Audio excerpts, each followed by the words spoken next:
कल्याणम् आरोग्यं धनसम्पदम्।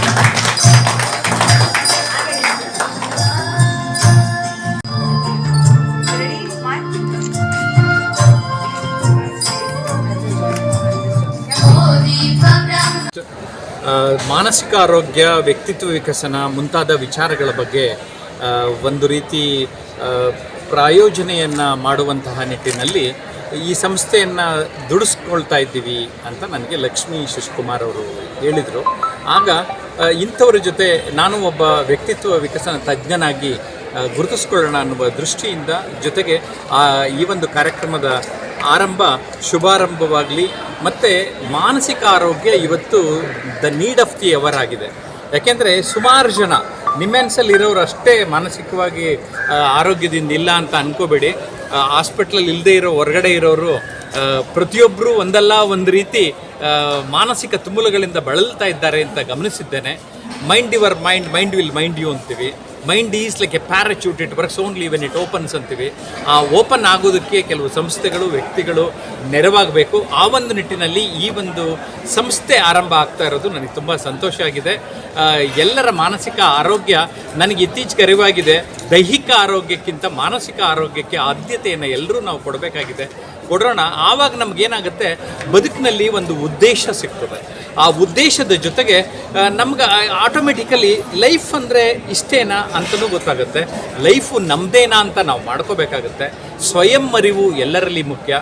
ಈ ಸ್ವಯಂ ಅರಿವನ್ನು ಮೂಡಿಸ್ಕೊಂಡು ನಮ್ಮ ಜೀವನದಲ್ಲಿ ಇರುವಷ್ಟು ದಿನ ನೆಮ್ಮದಿ, ಶಾಂತಿ, ಸುಖದಿಂದ ಇರಬೇಕು ಅಂದರೆ ನಾವು ಮಾನಸಿಕವಾಗಿ ಆರಾಮಾಗಿರಬೇಕು. ಧನ್ಯವಾದ. ನಾನು ಲಕ್ಷ್ಮೀ ಶಶಿಕುಮಾರ್ ಅಂತ. ನಾನು ಕ್ಲಿನಿಕಲ್ ಸೈಕಾಲಜಿಸ್ಟ್ ಆ್ಯಂಡ್ ಸೈಕೋಥೆರಪಿಸ್ಟ್. ನಾನು ಒಂದು 18 ವರ್ಷದಿಂದ ಈ ಸರ್ವಿಸಲ್ಲಿದ್ದೀನಿ. ಒಂದು ಮೆಂಟಲ್ ಹೆಲ್ತ್ ಅವೇರ್ನೆಸ್ ಪ್ರೋಗ್ರಾಮ್ಸ್ನ ಕ್ರಿಯೇಟ್ ಮಾಡೋದು, ಸ್ಟೂಡೆಂಟ್ಸ್ಗೆ ಇದು. ನಮ್ಮಲ್ಲಿ ಜನಗಳಿಗೆ ಒಂದು ಅವೇರ್ನೆಸ್ ಕಮ್ಮಿ ಅಂತ ಇದೆ. ಇದರಲ್ಲಿ ಮೆಂಟಲ್ ಹೆಲ್ತ್ ಅಂತ ಬಂದಾಗ, ಜ್ವರ ಬಂದಾಗ ಮಾತ್ರ ಫಿಸಿಷಿಯನ್ ಹತ್ರ ಹೋಗಿ ಟ್ಯಾಬ್ಲೆಟ್ಸ್ ತೊಗೊಳ್ತಾರೆ, ಮೆಡಿಸಿನ್ಸ್ ತೊಗೊಳ್ತಾರೆ. But when it is comes to mental health, ಅವರು ಡಿಪ್ರೆಷನ್ ಆದಾಗ, ಒಂದು ಆ್ಯಂಗ್ಸೈಟಿ ಆದಾಗ, ಒಬ್ಬರು ಸೈಕ್ಯಾಟ್ರಿ ಅಥವಾ ಒಂದು ಸೈಕಾಲಜಿಸ್ಟ್ ಹತ್ರ ಹೋದಾಗ ಹಿಂದೆ ಜರಿತಾರೆ ಅವರು. ಯಾಕಂತ ಹೇಳಿದ್ರೆ ಇಟ್ಸ್ ಲೈಕ್ ಎ ಸ್ಟಿಗ್ಮಾ. ನನಗೆ ಮೆಂಟಲ್ ಹೆಲ್ತ್ ಪ್ರಾಬ್ಲಮ್ ಇದೆ ಅಂತ ಹೇಳಿದ್ರೆ, ಸೊ ಇದರಿಂದ ಯಾರಾದರೂ ನನ್ನ ಕೀಳಾಗಿ ನೋಡ್ತಾರೇನೋ ಅನ್ನೋ ಒಂದು ಮಟ್ಟಕ್ಕಿಂತ ಅವರು ಅಲ್ಲಿರೋ ಪ್ರಾಬ್ಲಮ್ನ ಅವಾಯ್ಡ್ ಮಾಡಿಕೊಂಡು ಅವರು ಸಪ್ರೆಸ್ ಮಾಡ್ಕೊಳ್ತಾ ಇದ್ದಾರೆ ಫೀಲಿಂಗ್ಸ್ನ. ಸೊ ಇದರ ಉದ್ದೇಶ, ನನ್ನ ಸಮಸ್ಯೆ ಉದ್ದೇಶ ಸಂರಕ್ಷಣಾ ಸೇವಾ ಟ್ರಸ್ಟ್ ಅಂತ ಹೇಳ್ಬಿಟ್ಟು ನಾನು ಇವಾಗ ಸಂಸ್ಥೆನ ಶುರು ಮಾಡ್ತಾ ಇದ್ದೀನಿ. ನನ್ನ ಉದ್ದೇಶ ಈ ಮೆಂಟಲ್ ಹೆಲ್ತ್ನ ಬಗ್ಗೆ ತಪ್ಪಾಗಿರೋ ಇದು ಸ್ಟಿಗ್ಮಾ ಏನಿದೆ ಅದನ್ನು ರಿಮೂವ್ ಮಾಡಿಬಿಟ್ಟು ಎಲ್ಲರೂ ಕಾನ್ಫಿಡೆಂಟಾಗಿ ಬಂದುಬಿಟ್ಟು ಮೆಂಟಲಾಗಿ ಹೆಲ್ದಿಯಾಗಿ ಆರಾಮಾಗಿ ಅವರು ಲೈಫ್ ಸ್ಟೈಲ್ನ ಲೀಡ್ ಮಾಡಬೇಕಂದ್ರೆ ನನ್ನ ಉದ್ದೇಶ. ಆ್ಯಂಡ್ ಪ್ರತಿಯೊಂದು ಮನೆಯಲ್ಲಿ ಒಬ್ಬರು ಲೇ ಕೌನ್ಸಿಲರ್ನ ಕ್ರಿಯೇಟ್ ಮಾಡಬೇಕನ್ನೋದು ನಮ್ಮ ಸಂಸ್ಥೆಯ ಉದ್ದೇಶ ಆಗಿರುತ್ತದೆ. Thank you. 8 ಇಯರ್ಸಿಂದ ಸರಿ ಹೌದು ಸರ್. ನಾನು ಸಮಾಧಾನ ಕೌನ್ಸಿಲಿಂಗ್ ಸೆಂಟರ್ ಡಾಕ್ಟರ್ ಸಿಯಾಸಿ ವರ್ಕ್ ಮಾಡ್ತಾ ಇದ್ದೀನಿ. 5 ಇಯರ್ಸ್ ಎಕ್ಸ್ಪೀರಿಯನ್ಸಿಂದ. ಬೇಸ್ಡ್ ಆನ್ ದಟ್ ನಾನು ಇಂಡಿಜೋ ಹಾಸ್ಪಿಟ್ಲಲ್ಲೂ ವರ್ಕ್ ಮಾಡ್ತಾ ಇದ್ದೆ ಆ್ಯಸ್ ಎ ಕೌನ್ಸಿಲರ್ ಆಗಿಬಿಟ್ಟು. ಅಲ್ಲಿ ಸೈಕೋಸೊಮ್ಯಾಟಿಕ್ ಡಿಸಾರ್ಡರ್ಸು ತುಂಬ ನೋಡ್ತಾ ಇದ್ದೆ ನಾನು. ಯಾಕಂತ ಹೇಳಿದ್ರೆ ಅವ್ರಿಗೆ ಮಾನಸಿಕವಾದ ಕಾಯಿಲೆ ಇರುತ್ತೆ, ಬಟ್ ಬಂದುಬಿಟ್ಟು ಹಾಸ್ಪಿಟಲಲ್ಲಿ ಸುಮ್ಮನೆ ಅಡ್ಮಿಟ್ ಆಗ್ತಾ ಇರ್ತಾರೆ. ನನಗೆ ಫೀವರ್ ಇದೆ, ನನಗೆ ಜ್ವರ ಇದೆ, ನನ್ನ ನಡ್ಕ ಇದೆ ಅಂತ ಹೇಳ್ಬಿಟ್ಟು. ಅದನ್ನು ಯಾರು ಗುರುತಿಸ್ತಾ ಇಲ್ಲ. ಸುಮ್ಮನೆ ಹೋಗ್ಬಿಟ್ಟು ಟೆಸ್ಟ್ಗಳು ಮಾಡಿಕೊಂಡು ಬರ್ತಾ ಇರ್ತಾರೆ, ಟ್ಯಾಬ್ಲೆಟ್ಸ್ ಕನ್ಸ್ಯೂಮ್ ಮಾಡ್ತಾ ಇರ್ತಾರೆ. ಬಟ್ ಒಂದು ಥೆರಪಿ ಅಂತ ಬಂದಾಗ, ಒಂದು ಕೌನ್ಸಿಲಿಂಗ್ ಅಂತ ಬಂದಾಗ, ಅದನ್ನು without treatment we can prevent our mental health ಅಂತ ಒಂದು ನನ್ನ ಅನಿಸಿಕೆ. ಡಿಸಪಾಯಿಂಟ್ ಆಗ್ತಿದೆ. ಸೊ ಅದರಿಂದನೂ ಮಾನಸಿಕ ತೊಂದರೆಗಳು ಶುರುವಾಗುತ್ತೆ. ಲೈಕ್ ಫೋಬಿಯಾ ಆಗಿರ್ಬೋದು, ಪ್ಯಾನಿಕ್ ಅಟ್ಯಾಕ್ಸ್ ಆಗಿರ್ಬೋದು, ಒಂದು ಏನು ಡಿಪ್ರೆಷನ್ ಆಗಿರ್ಬೋದು. ಈ ಥರ ಕೆಲವೊಂದು ತುಂಬ ಜನ ಇದಕ್ಕೆಲ್ಲ ಡ್ರಗ್ಗೆಲ್ಲ ಅಡಿಕ್ಟ್ ಆಗಿರ್ತಾರಲ್ಲ, ಸೊ ಅವರೂ ಅದಕ್ಕೆ ಒಂದು ಇದಾಗ್ತಾರೆ. Thank you. CR ಚಂದ್ರಶೇಖರ್ ಅಂತ, ನಿವೃತ್ತ ಮನೋವೈದ್ಯ ಪ್ರಾಧ್ಯಾಪಕ, ನಿಮ್ಮ ಸಂಸ್ಥೆ ಬೆಂಗಳೂರು. ಈಗ ಕಳೆದ 17 ವರ್ಷಗಳಿಂದ ನಾವು ಸಮಾಧಾನ ಆಪ್ತ ಸಲಹಾ ಕೇಂದ್ರ ಅಂತ ಒಂದು ಉಚಿತವಾದಂಥ ಸಲಹಾ ಕೇಂದ್ರವನ್ನು ನಡೆಸ್ತಾ ಇದ್ದೇವೆ. ಇದುವರೆಗೂ 35,000ಕ್ಕಿಂತ ಹೆಚ್ಚು ಜನ ಇಡೀ ಕರ್ನಾಟಕದ ಮೂಲೆ ಮೂಲೆಯಿಂದ ಬಂದಿದ್ದಾರೆ, ಬೆಂಗಳೂರಿನ ಮೂಲೆಯಿಂದ ಬಂದಿದ್ದಾರೆ.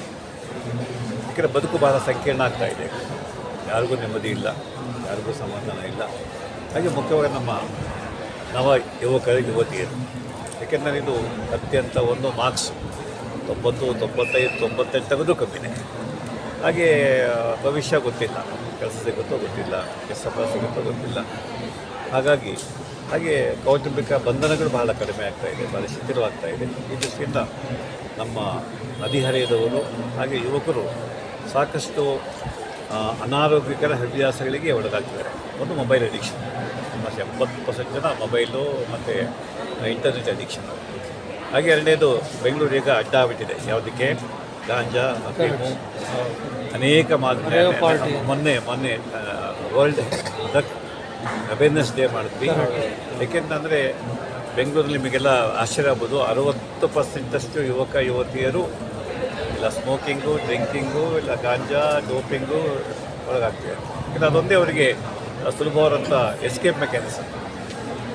ಮತ್ತು ಈ ಎಲ್ಲ ಮಾದಕ ವಸ್ತುಗಳು ಇಡೀ ನಮ್ಮ ದೇಹವನ್ನು ಹಾಳು ಮಾಡುತ್ತೆ, ನಾಶ ಮಾಡುತ್ತೆ, ಕುಟುಂಬವನ್ನು ನಾಶ ಮಾಡುತ್ತೆ, ಹಾಗೆ ಮೆದುಳು ಮನಸ್ಸನ್ನು ನಾಶ ಮಾಡುತ್ತೆ. ಆ ದೃಷ್ಟಿಯಿಂದ ನಮ್ಮ ಯುವಜನರಿಗೆ ಅವರೇ ನಮ್ಮ ದೇಶದ ಆಶಾದೀಪಗಳು, ಕುಟುಂಬದ ಆಶಾದೀಪಗಳು. ಹಾಗಾಗಿ ಹದಿಹರೆಯದ ಹುಡುಗಿಯರು, ಮುಖ್ಯವಾಗಿ SSC ಬರ್ತಕ್ಕಂಥವ್ರು, PUC ಬರ್ತಕ್ಕಂಥವ್ರು, ಕಾಲೇಜು ಬರ್ತಕ್ಕಂಥವ್ರು, ಅವರಿಗೆ ಜೀವನ ಕೌಶಲ ಹೇಗೆ ಬದುಕಬೇಕು, ಹೇಗೆ ನೈತಿಕ ಮಾರ್ಗದಿಂದ ಸಂಪಾದನೆ ಮಾಡಿ, ಹಾಗೆ ಸಂಪಾದನೆ ಮಾಡಿ ವಿಚಕ್ಷಣೆಯಿಂದ ಖರ್ಚು ಮಾಡಿ ಸಂತೋಷಕರ ಜೀವನ ಮಾಡೋದು ಹೇಗೆ ಅಂತ ಅದು ಕಲಿಬೇಕಾಗುತ್ತೆ.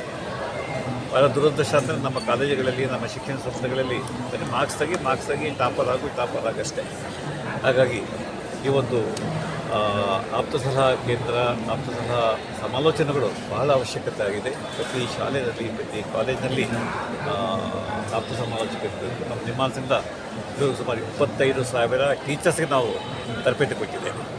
25,000 ಟೀಚರ್ಸ್ಗೆ. ಯಾಕಂದರೆ ಟೀಚರ್ಸು ಅವರಿಗೆ ಮಾರ್ಗದರ್ಶನ ಮಾಡಬೇಕು.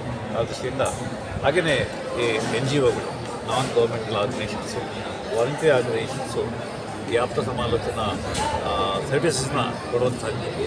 ಪ್ರತಿ ಮೊಹಲ್ಲಾದಲ್ಲಿ, ಪ್ರತಿ ಬಡಾವಣೆಯಲ್ಲಿ, ಪ್ರತಿ ಆಸ್ಪತ್ರೆಯಲ್ಲಿ, ಪ್ರತಿ ಶಾಲಾ ಕಾಲೇಜುಗಳಲ್ಲಿ ಈ ಕೌನ್ಸಿಲಿಂಗ್ ಸರ್ವಿಸಸ್ ಇರಬೇಕು. ಈಗ ನ್ಯಾಕ್ ಪ್ರಕಾರ ಕೌನ್ಸಿಲಿಂಗ್ ಸರ್ವಿಸ್ ಇರಲೇಬೇಕು ಅಂತ ಕಡ್ಡಾಯ ಮಾಡಿದ್ದಾರೆ. ಈ ದೃಷ್ಟಿಯಿಂದ ನಾವು ಸಾಕಷ್ಟು ಕೆಲಸ ಮಾಡ್ತಿದ್ದೇವೆ. ನಮ್ಮ ಸಮಾನ ಸಂಘ ಕೂಡ 2,500 ಜನ ಜನಸಾಮಾನ್ಯರಿಗೆ ನಾವು ತರಬೇತಿ ಕೊಟ್ಟಿದ್ದೇವೆ. ಬರೀ 12 ಭಾನುವಾರ ಬರಬೇಕಷ್ಟೇ ಅವರು.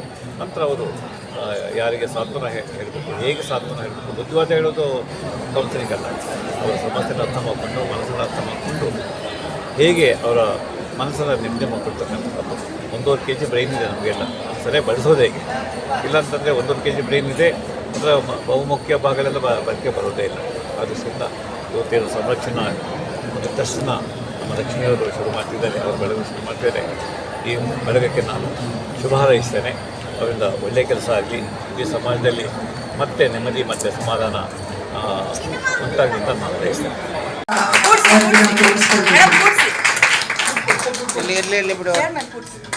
ಹಾಗೆ ಸೋಲ್ ಸೆಮಿಕಂಡಕ್ಟರ್ ಕೋ ಲಿಮಿಟೆಡ್ ಹಾಗೂ ಸೋಲ್ ವಿಯೋಸಿಸ್ ಕೋ ಲಿಮಿಟೆಡ್ ವೈಸ್ ಪ್ರೆಸಿಡೆಂಟ್ ಆಗಿರುವಂತಹ RC ಕೃಷ್ಣಾಚಾರ್ ಅವರು ಸಹ ವೇದಿಕೆ ಮೇಲೆ ಆಗಮಿಸಬೇಕು. ಕರ್ನಾಟಕ ದಲಿತ ಜನಪರ ಸಂಘದ ರಾಜ್ಯ ಅಧ್ಯಕ್ಷರಾಗಿರುವ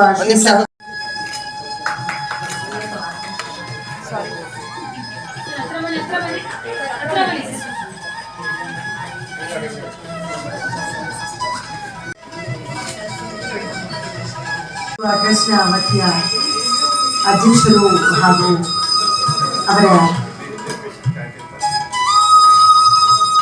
ಸಹಚರರು ಗೌರವ ಸಮರ್ಪಣೆಯನ್ನು ಮಾಡ್ತಾ ಇದ್ದಾರೆ. ಎಲ್ಲರೂ ಸಹ ಚಪ್ಪಾಳೆಯ ಮೂಲಕ ತಿಳಿಸಬೇಕಾಗಿ ಕೋರಿದ್ದೇವೆ.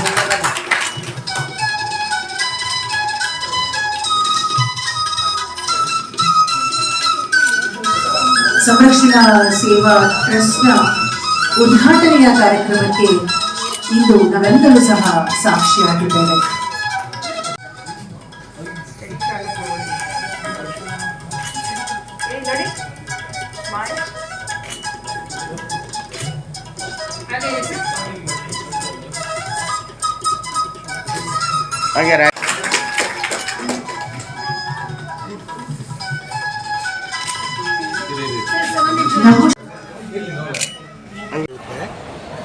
ಏರ್ ಇಂಡಿಯಾಯಿಂದ ನಾನು ಬೆಂಗಳೂರಿಗೆ ಬಂದೆ.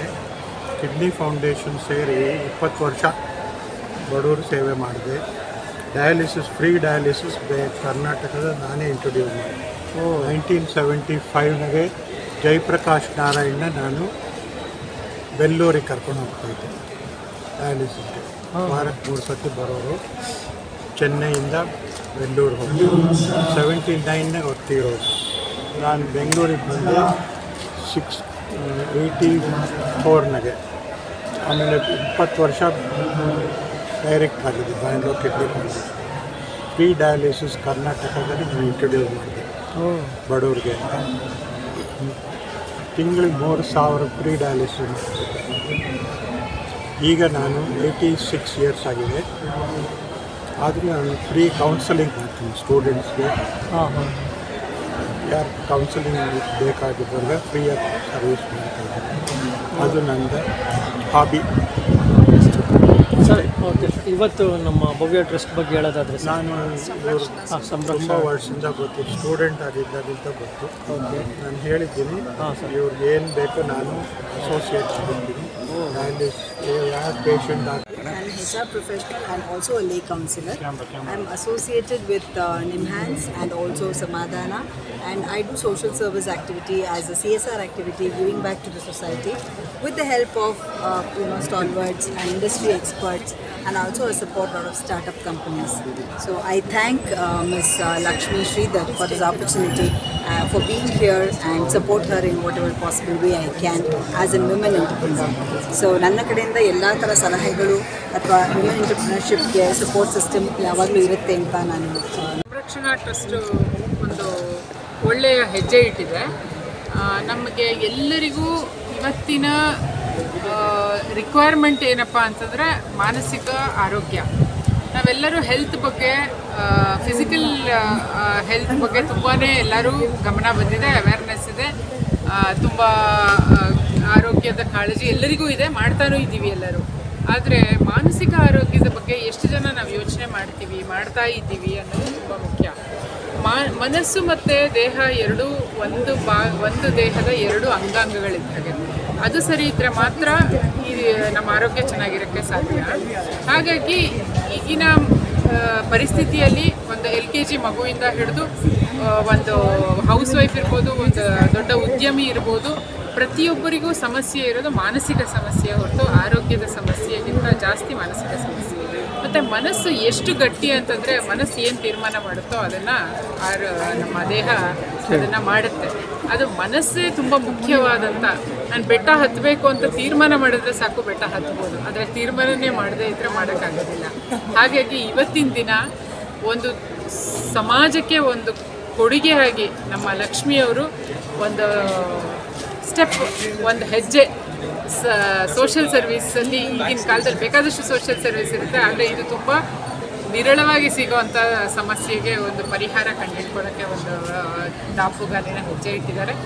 I wish her all the best and the Samrakshana trust a great future ahead. Wish you all the best. Thank you so much. ನಾನು ಪರಿಸರ ಚಂದ್ರಶೇಖರ್ ಅಂತ, CR ಚಂದ್ರಶೇಖರ್ ಅವರ ಸ್ಟೂಡೆಂಟ್, ಹಳೆ ವಿದ್ಯಾರ್ಥಿ, ಮತ್ತು ಕೌನ್ಸಿಲರ್ ಆಗಿ ಕೆಲಸ ಮಾಡಿದ್ದೀನಿ, ಮತ್ತು ಪರಿಸರವಾದಿ ಸಾಮಾಜಿಕ ಕಾರ್ಯಕರ್ತನಾಗಿ ಎಲ್ಲ ಮಾಧ್ಯಮಗಳಲ್ಲಿ ನಾನು ಮಾತಾಡ್ತಾ ಇರ್ತೀನಿ ಕರೆಂಟ್ ಅಫೇರ್ಸ್ ಬಗ್ಗೆ. ಇವತ್ತು ಸಂರಕ್ಷಣಾ ಅಂತಕ್ಕಂಥ ಸಂಸ್ಥೆ ಉದ್ಘಾಟನೆ ಆಗ್ತಾಯಿದೆ. ಇವತ್ತು ಸಮಾಜಕ್ಕೆ ಬೇಕಾಗಿರ್ತಕ್ಕಂಥದ್ದು ಮಾನಸಿಕ ನೆಮ್ಮದಿ. ಎಲ್ಲರ ಹತ್ರ ದುಡ್ಡು ಹೆಚ್ಚಾಗಿದೆ, ಆತ್ಮಹತ್ಯೆ ಸಂಖ್ಯೆಯೂ ಹೆಚ್ಚಾಗ್ತಾ ಇದೆ. ಇಂಥ ಸಂದರ್ಭದಲ್ಲಿ ಮನಸ್ಸಿಗೆ ಸಮಾಧಾನವನ್ನು ಕೊಡ್ತಕ್ಕಂಥ ಕೆಲಸಗಳಾಗಬೇಕಾಗಿದೆ.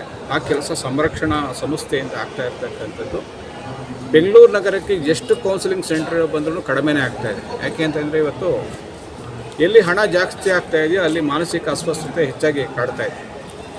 ನೆಮ್ಮದಿ, ಆನೆ ಅಂತ ಹೇಳ್ತಾ ಇರ್ತೀನಿ. ಆನಂದ ಮತ್ತು ನೆಮ್ಮದಿ ಇಲ್ಲದೆ ಇರೋವಂಥ ಎಷ್ಟೇ ಒಂದು ಸಕ್ಸಸ್ಸು ನಿಜವಾದ ಫೇಲ್ಯೂರ್ ಆಗುತ್ತೆ. ನೀವು ನೆಮ್ಮದಿಯಾಗಿ ಹೋಗಿ ಮಲಗಿದಾಗ ನಿಮಗೆ ನಿದ್ದೆ ಬಂತು ಅಂತಂದರೆ ನಿಮ್ಮ ಆದಾಯ ಎಷ್ಟೇ ಇರ್ಬೋದು, ಕಡಿಮೆ ಇರ್ಬೋದು, ಜಾಸ್ತಿ ಇರ್ಬೋದು, ಆದರೆ ಆದಾಯಕ್ಕೂ ನೆಮ್ಮದಿಗೂ ವ್ಯತ್ಯಾಸ ಇದೆ. ನೆಮ್ಮದಿ ಅಂತಕ್ಕಂಥ ದುಡ್ಡಿನಿಂದ ಬರೋದಿಲ್ಲ, ಅದು ಆತ್ಮದರ್ಶನ ಅಂತೀನಿ. ನಾನು ಸ್ವಲ್ಪ ಸ್ಪಿರಿಚುವಲ್ ಆಗೂ ಮಾತಾಡ್ತೀನಿ. ನಮ್ಮನ್ನು ನಾವು ಅರಿತಾಗ, ಯಾಕೆಂದರೆ ನಾನು ಕಂಪ್ಯಾರಿಸನ್ ಮಾಡೋಕ್ಕೆ ಹೋಗಬಾರ್ದು. ಯಾಕೆಂದರೆ ತಂದೆ ತಾಯಿಗಳು ಏನು ಮಾಡ್ತಾರೆ, ಪಕ್ಕದ ಮನೆ ಮಗು ಜೊತೆ ತಮ್ಮ ಮಗುನ ಕಂಪ್ಯಾರಿಸನ್ ಮಾಡ್ತಾರೆ. ಆನೆನ ಮರ ಹತ್ಸೋ ಕೆಲಸ ಮಾಡೋಕ್ಕೆ ಹೋಗ್ತಾರೆ. ಆನೆನ ಮರ ಹತ್ಸೋ ಕೆಲಸ ಮಾಡೋದಾಗ ಫೇಲ್ಯೂರ್ ಆಗ್ತಾರೆ. ಆನೆಗೆ ಯಾವ ಕೆಲಸ ಕೊಡಬೇಕು, ಆನೆ ಯಾವುದು, ಕುದುರೆ ಯಾವುದು ಅನ್ನೋದನ್ನು ತಂದೆ ತಾಯಿಗಳು, ಪೋಷಕರು ಕಂಡುಹಿಡಿಬೇಕು. ಅದು ಮೂಲಭೂತವಾದಂಥ ಕರ್ತವ್ಯ. ಎಲ್ಲರೂ ಸಚಿನ್ ತೆಂಡೂಲ್ಕರ್ ಆಗೋಕ್ಕಾಗಲ್ಲ, ಎಲ್ಲರೂ ಡಾಕ್ಟರ್ ರಾಜ್ಕುಮಾರ್ ಆಗೋಕ್ಕಾಗಲ್ಲ, ಎಲ್ಲರೂ ದರ್ಶನ ಆಗೋಕ್ಕಾಗಲ್ಲ. ಯಾಕೆ ಈ ಮಾತು ಹೇಳ್ತಾ ಇದ್ದೀನಿ ಅಂತಂದರೆ, ಇವತ್ತಿನ ಸಾಮಾಜಿಕ ಒಂದು ಅವಘಡಗಳು ಮೂಲ ಕಾರಣ ನಮ್ಮ ಮಾನಸಿಕ ಅಸ್ವಸ್ಥತೆ. ಯಾಕೆಂದರೆ ಇವತ್ತು ಹಲವಾರು ಪ್ರಕರಣಗಳನ್ನು ನಾವು ನೋಡ್ತಾ ಇದ್ದೀವಿ ಟಿ ವಿ ಮಾಧ್ಯಮಗಳಲ್ಲಿ. ಪ್ರಜ್ವಲ್ ಇರ್ಬೋದು, ಸೂರಜ್ ಇರ್ಬೋದು, ದರ್ಶನ್ ಇರ್ಬೋದು, ಅಲ್ಲಿ ಮೂಲಭೂತವಾಗಿ ಕಾಡ್ತಾ ಇರ್ತಕ್ಕಂಥ ಮಾನಸಿಕ ಒಂದು ಸಮಸ್ಯೆ, ಸೈಕೋಪಾತ್ ಅಂತ ಹೇಳ್ತೀವಿ. ಇನ್ನು ಕೆಲವು ಕಡೆ ಕಾಯಿಲೆಗಳು ಬರ್ತಾ ಇರುತ್ತೆ. ಕಾಯಿಲೆಗಳು ನಮಗೆ ಗೊತ್ತಾಗೋದಿಲ್ಲ, ಅದು ಬೇರೆ ಗಾಯದ ಮೂಲಕ ನಮಗೆ ಕಾಣುತ್ತೆ. ಸೈಕೋಸೊಮ್ಯಾಟಿಕ್ ಡಿಸಾರ್ಡರ್ಸ್ ಅಂತ ಹೇಳ್ತಾ ಇರ್ತೀವಿ. ಅದು ಬೇರೆ ಬೇರೆ ಕ್ಯಾನ್ಸರ್ ಇರ್ಬೋದು, ಡಯಾಬಿಟಿಕ್ ಇರ್ಬೋದು. ಡಯಾಬಿಟಿಕ್ ಯಾಕೆ ಬರ್ತಾ ಇದೆ ಅಂತಂದರೆ ನಮ್ಮ ಅಸೂಯೆ ಹೆಚ್ಚಾಗಿರೋದ್ರಿಂದ ಡಯಾಬಿಟಿಕ್ ಜಾಸ್ತಿ ಆಗ್ತಾಯಿದೆ. ಇಂಥ ಸಂದರ್ಭದಲ್ಲಿ ಸಂರಕ್ಷಣೆ ಅಂತಕ್ಕಂಥದ್ದು ಮನುಕುಲದ ಸಂರಕ್ಷಣೆಯಾಗಿ ಒಂದು ಉತ್ತಮವಾದ ಕೆಲಸವನ್ನು ಮಾಡ್ತಾಯಿದ್ದಾರೆ. ಇಂಥ ಒಂದು ಸಂಸ್ಥೆಗೆ ಶುಭವಾಗಲಿ. ಮೇಡಮ್ ಅವರು ತುಂಬ ಇಷ್ಟ ಬಿಟ್ಟು ಚೆನ್ನಾಗಿ ಕೆಲಸ ಮಾಡ್ತಾಯಿದ್ದಾರೆ. ಬೆಂಗಳೂರಿನ ನಾಗರಿಕರಿಗೆ ನೆಮ್ಮದಿ ತರುವಂಥ ಕೆಲಸವನ್ನು ಅವ್ರು ಮಾಡಲಿ ಅಂತ ನಾನು ಶುಭ ಕೋರ್ತೇನೆ. ನಮಸ್ಕಾರ. ಲಕ್ಷ್ಮೀ ಶಶಿಕುಮಾರ್ ಅವರು ಸಂರಕ್ಷಣಾ ಅಂತ ಒಂದು ಟ್ರಸ್ಟ್ ಮಾಡಿದ್ದಾರೆ. ಈಗಿನ ನಮ್ಮ ಯಂಗ್ಸ್ಟರ್ಸ್ಗೆ ತುಂಬ ನೀಡ್ ಆಫ್ ದಿ ಆರ್. ಯಾಕಂದರೆ ಮೆಂಟಲ್ ಸ್ಟೆಬಿಲಿಟಿ ಇಲ್ಲ, ತುಂಬ ನಾವು ಫೇಸ್ ಮಾಡೋ ಪ್ರಾಬ್ಲಮಿಗೋಸ್ಕರ ಎಲ್ಲ ನಮಗೋಸ್ಕರ ಒಂದು ಹೊಸದಾಗಿ ಮಾಡಿದ್ದಾರೆ, ನಮ್ಗೆ ಉಪಯೋಗ ಆಗಲಿ ಅಂತ. ಸೊ ಎಲ್ಲರೂ ಬಂದು ಸೇರಿ ನಾವು ಅದನ್ನು ಸದುಪಯೋಗ ಪಡಿಸ್ಕೊಳ್ಬೇಕು, ಒಳ್ಳೆಯದಾಗಲಿ ಅಂತ ಹಾರೈಸ್ತೀವಿ. ಶಶಿಕುಮಾರ್ ಅಂತ, ಲಕ್ಷ್ಮೀ ಶಶಿಕುಮಾರ್. ಸೊ ಸಂರಕ್ಷಣಾ ಸೇವಾ ಟ್ರಸ್ಟ್ ಅಂತ ಹೇಳ್ಬಿಟ್ಟು ಈ ಒಂದು ಟ್ರಸ್ಟನ್ನು ಉದ್ಘಾಟನೆ ಮಾಡಿದ್ದೀವಿ. ಇದರಿಂದ ನಮ್ಮ ಕರ್ನಾಟಕದ ಎಲ್ಲ ಜನತೆಗೂ ಮೂಲೆ ಮೂಲೆಗೂ ಪ್ರತಿಯೊಬ್ಬರಿಗೂ ಮೆಂಟಲ್ ಅವೇರ್ನೆಸ್ ತಲುಪಬೇಕು ಅನ್ನೋದೇ ನಮ್ಮ ಉದ್ದೇಶ. ಫ್ರೀ ಆಫ್ ಕಾಸ್ಟ್ ಆಗಿ ಪ್ರತಿಯೊಬ್ಬರಿಗೂ ಈ ಒಂದು ಇನ್ಫಾರ್ಮೇಷನ್ ತಲುಪಬೇಕು. ಅವ್ರಿಗೆಲ್ಲ ಒಂದು ಮಾನಸಿಕ ಏನೇ ತೊಂದರೆಗಳಿದ್ರೂ ಅದೆಲ್ಲದರಿಂದನೂ ಆಶೆ ತೊಗೊಂಡ್ಬರ್ಬೇಕು ಅನ್ನೋದೇ ನಮ್ಮ ಉದ್ದೇಶ. ಅದನ್ನು ಮಾಡೋದಕ್ಕೆ ಖಂಡಿತವಾಗ್ಲೂ ನಾವು ತುಂಬ ಪ್ರಯತ್ನ ಪಡ್ತೀವಿ, ಕೆಲಸ ಮಾಡ್ತೀವಿ. Thank you.